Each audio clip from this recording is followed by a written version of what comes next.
3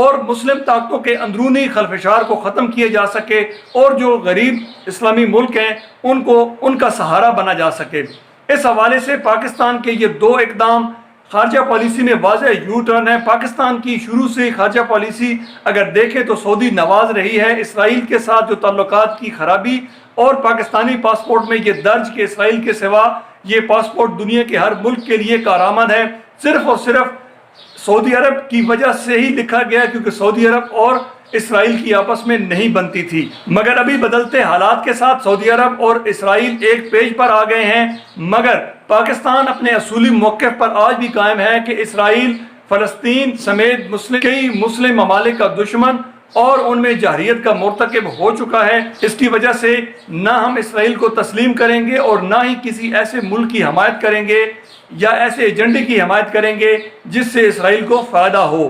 اس ساری صورتحال میں اگر دیکھا جائے تو پاکستان اس وقت کشمیر کے حل کے لیے بڑی جامع حکمت عملی اور مؤثر خارجہ پالیسی کے ذریعے آگے بڑھ رہا ہے۔ یہاں پر خوشائند بات یہ ہے کہ سلامتی کونسل کے 14 ممبران کا ان کیمرہ اجلاس میں جو مستقل ممبر چین نے نہ صرف بھارت کے اس موقف کو رد کر دیا کہ کشمیر ہمارا اندرونی معاملہ ہے، بلکہ وہیں پر سلامتی کونسل پر اس بات پر زور بھی دیا کہ کشمیر کا مسئلہ سلامتی کونسل کی قراردادوں کے مطابق اور کشمیری عوام کی امنگوں کے مطابق حل کرایا جائے، اور اس پر زور دیا۔ اور مزے کی بات یہ ہے کہ اس سال کے 8 مہینوں میں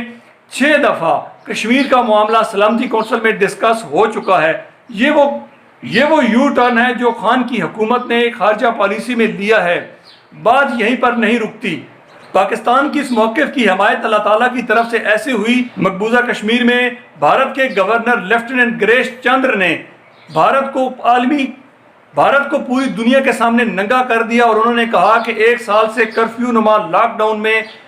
بے پناہ انسانی جانوں اور انسانی مسائل میں اضافہ ہوا ہے۔ کرونا کی وبا نے ان مسائل کو 2 چند کر دیا ہے۔ وہیں پر اہم بات یہ ہے کہ پوری دنیا کی طرف سے بھارت پر جو دباؤ تھا اور بھارت کا ایک ہی موقف تھا کہ یہ ہمارا اندرونی معاملہ ہے، اور یہاں پر جو سرویلنس ہے وہ اس ریبیلین گروہ کو قابو کرنے کے لیے ہے جو کہ ایک قلیل مقدار میں موجود ہے۔ مگر بھارتی گورنر کا یوں بیان اور بھارتی حکومت کو انتباہ کرنا اور اس کے بعد احتجاجاً مستعفی ہو جانا پاکستان کے بیانیے کی نہ صرف جیت ہے بلکہ کشمیریوں پر 1 سال سے جاری ظلم کے خلاف ایک ایسا ثبوت ہے جس کی تردید کے لیے بھارت کے پاس کوئی ثبوت نہیں۔ وہیں پر گریش چندر موریہ نے یہ بھی کہا ہے کہ مقبوضہ کشمیر کی حالت اس وقت انتہائی ناگفتہ بے ہو چکی ہے، انسانی حقوق کی خلاف ورزیاں عروج پر ہیں۔ بھارتی میڈیا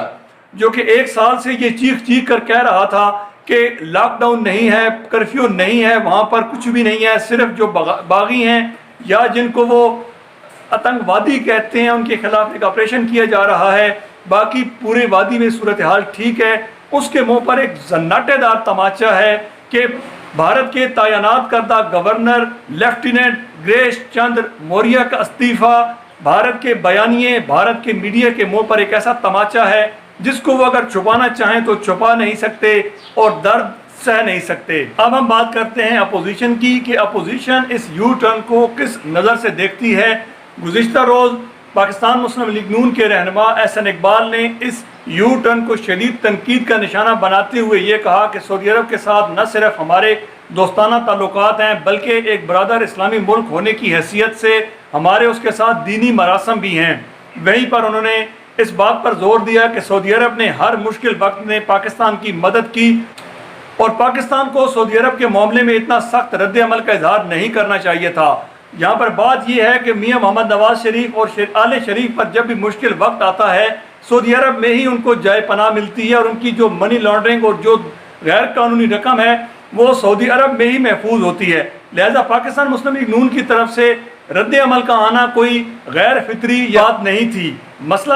مزہ تو تب ہے کہ باقی اپوزیشن جماعتیں بھی اس کو رد کرتی۔ اب ہم آتے ہیں سعودی عرب اور مسئلہ کشمیر کی جانب۔ اگر دیکھا جائے تو سعودی عرب OIC کا سربراہ ملک ہے اور OIC میں ہونے والے تمام فیصلے سعودی عرب کی مرضی اور منشا کے مطابق ہوتے ہیں۔ بھارت آج تک نہ صرف OIC کی قراردادوں اور OIC کی ریزولوشنز کو نہ صرف مسترد کرتا آیا ہے بلکہ مذاق کے طور پر اس کو OIC، انگریزی والا OIC کہتا ہے۔ اور بات یہیں پر نہیں ٹھہری بلکہ OIC کے 46ویں اجلاس میں سعودی عرب نے بھارت کو باقاعدہ وزرائے خارجہ کی میٹنگ میں دعوت دے ڈالی، جس پر وزیر خارجہ شاہ محمود قریشی نے احتجاج بھی کیا اور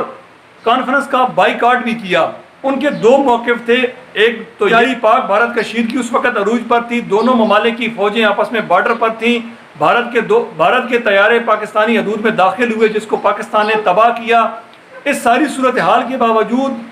ایک ایٹمی جنگ کا خطرہ سر پر منڈلا رہا تھا، اور ایسے وقت میں ایک دوست ملک کی جانب سے بھارت کو نہ صرف اپنے ملک میں بلائے جانا بلکہ ایک ایسے فورم پر بلایا جانا جہاں پر صرف اور صرف اسلامی ممالک کے نمائندہ افراد جمع تھے، ایسے میں ایک سیکولر یا ایک ہندو اسٹیٹ کے وزیر خارجہ کو وہاں پر دعوت دینا سمجھ سے بالا تر تھی۔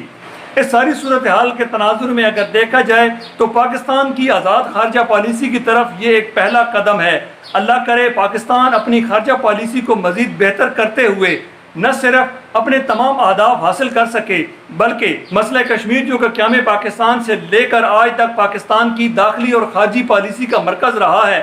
وہیں پاکستان کے دفاعی بجٹ میں بڑھوتری کی وجہ بھی مسئلہ کشمیر ہی ہے۔